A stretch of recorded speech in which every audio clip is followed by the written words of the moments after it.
Shri Joseph C Mathew, താങ്കൾ അത് കേട്ട് കാണുമെന്ന് ഞാൻ കരുതുന്നു. അതായത് മുഖ്യമന്ത്രി നടത്തിയ ഈ ഉദ്യോഗസ്ഥർക്ക് വേണ്ടി, ഇതിൻ്റെ ജില്ലാ കോർഡിനേറ്റർമാർക്ക് വേണ്ടി നടത്തിയ ഒരു ശില്പശാലയിൽ അദ്ദേഹം വളരെ വിശദമായി തൻ്റെ രാഷ്ട്രീയം വ്യക്തമാക്കുകയാണ്. ഇതൊരു രാഷ്ട്രീയ സർവേ എന്ന് തന്നെ തോന്നിപ്പിക്കുന്ന രീതിയിലുള്ള വാക്കുകളാണ് അദ്ദേഹത്തിൽ നിന്നുണ്ടായത്. അതായത് തുടർ ഭരണം നമുക്ക് ആവശ്യമാണ്, അതോടൊപ്പം തന്നെ ഈ സർക്കാരിനെതിരെ ഗൂഢാലോചനകൾ നടക്കുന്നു, ആ ഗൂഢാലോചനകൾ അക്കമിട്ട് നിരത്തുന്നു. അങ്ങനെ ഈ സർവേ ആ രീതിയിൽ മുന്നോട്ട് കൊണ്ടുപോകണമെന്നാണ് അദ്ദേഹം ആവശ്യപ്പെടുന്നത്. അതായത് ഈ ഹർജിക്കെതിരെ ഈ സർവേക്കെതിരെ രണ്ടുപേർ നൽകിയ ഹർജിയിൽ സൂചിപ്പിച്ച അതേ വിഷയം തന്നെയാണ് നമുക്ക് ഇവിടെ അടിവരയിടാൻ സാധിക്കുന്നത്. അതായത് ഇതൊരു രാഷ്ട്രീയ സർവേ ആണ് എന്നതിൻ്റെ തെളിവുകളാണ് ഈ പുറത്തു വന്നുകൊണ്ടിരിക്കുന്നത്. താങ്കളുടെ നിലപാട്? തീർച്ചയായിട്ടും ഞാനത് ഒരു സംസ്ഥാന മുഖ്യമന്ത്രി, അതായത് എക്സിക്യൂട്ടീവിന്റെ തലവൻ സംസ്ഥാനത്തെ ഉദ്യോഗസ്ഥന്മാരുടെ, സർക്കാർ ശമ്പളം പറ്റുന്ന ഉദ്യോഗസ്ഥന്മാരെ വിളിച്ചിട്ട് നിർദ്ദേശങ്ങൾ നൽകുകയാണ്. അവരത് പാലിക്കാൻ ബാധ്യസ്ഥരാണ്. അവരോട് അദ്ദേഹം പറയുന്നത് തുടർ ഭരണത്തെക്കുറിച്ചാണ്, തുടർ ഭരണത്തിന്റെ ആവശ്യകതയെക്കുറിച്ചാണ്. അപ്പൊ യഥാർത്ഥത്തിൽ സർക്കാർ എന്ന് പറയുന്നത് ഒരു തുടർച്ചയാണ്, മുഖ്യമന്ത്രി എന്ന് പറയുന്നത് തുടർച്ചയാണ്. അതുകൊണ്ടാണ് അദ്ദേഹം വിഴിഞ്ഞം പദ്ധതിയിൽ അഴിമതി ആരോപിച്ച അദ്ദേഹം വിഴിഞ്ഞം പദ്ധതിയുമായി മുന്നോട്ട് പോകുമ്പോൾ അദ്ദേഹം നമ്മളോട് പറഞ്ഞത് സർക്കാർ ഒരു തുടർച്ചയാണ്, അതുകൊണ്ട് കഴിഞ്ഞ സർക്കാർ എടുത്ത തീരുമാനം നടപ്പിലാക്കാൻ നമ്മൾ ബാധ്യസ്ഥരാണ് എന്നുള്ളതാണ്. അപ്പൊ അദ്ദേഹം പറയുന്നത് പക്ഷെ തുടർ ഭരണം എന്ന് പറയുന്നത് അദ്ദേഹം തന്നെ മുഖ്യമന്ത്രിയായിരിക്കേണ്ട ആവശ്യകതയെ കുറിച്ചാണ്. അത് തുടർ ഭരണം ആവശ്യമാണെന്ന് പറഞ്ഞാൽ അല്ലാത്തൊരു ഭരണം ഉണ്ട് എന്ന് പറയുക വഴി അദ്ദേഹം അതിൽ തുടരാൻ ആഗ്രഹിക്കുന്നു എന്ന് പറയുമ്പോൾ അദ്ദേഹം ചെയ്യുന്നത് വളരെ കൃത്യമായി സത്യപ്രതിജ്ഞാ ലംഘനമാണ്. അദ്ദേഹം ചെയ്യുന്നത് അഴിമതിയാണ്. അതിനെ ആ മാനത്തിലും കൂടി നമ്മൾ കാണേണ്ടതുണ്ട്. അല്ലാതെ ഒരു രാഷ്ട്രീയ ക്യാമ്പയിൻ ഉപയോഗിച്ചു എന്ന് മാത്രമല്ല. ഇപ്പൊ പല കാര്യങ്ങളുണ്ട്. നമ്മൾ കേസിലെ പ്രതികളായവർക്ക് വേണ്ടി സർക്കാർ പണം മുടക്കിയതുണ്ട്. നിയമനങ്ങൾക്ക് വേണ്ടി CITയും മറ്റ് പലരും കൊടുത്ത കത്ത്, മേയർക്കും മന്ത്രിക്കും ഒക്കെ കൊടുത്ത കത്തുകൾ തെളിവായിട്ടുണ്ട്.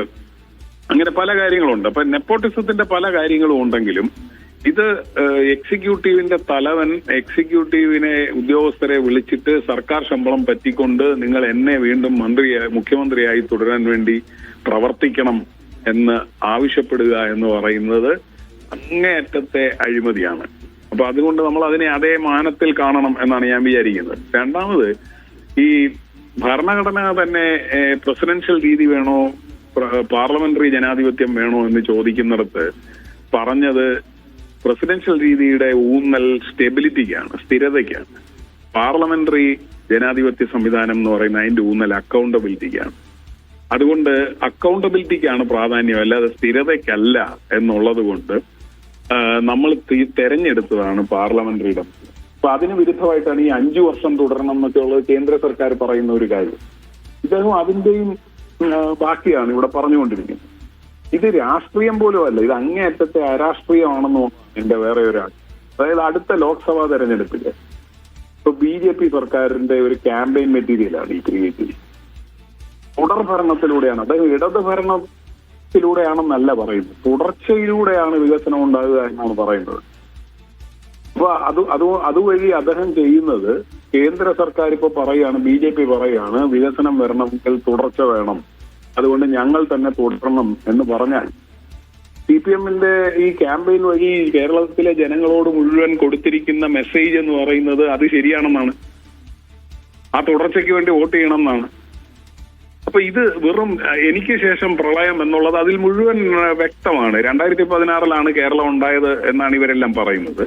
ഇപ്പൊ അദ്ദേഹം ഒരു കാര്യം കൂടെ പറയുന്നു, 2031 കേരളം ഒരു പ്രത്യേക അവസ്ഥയിലെത്തുന്നു. അതെന്താണെന്ന് എനിക്ക് മനസ്സിലായില്ല.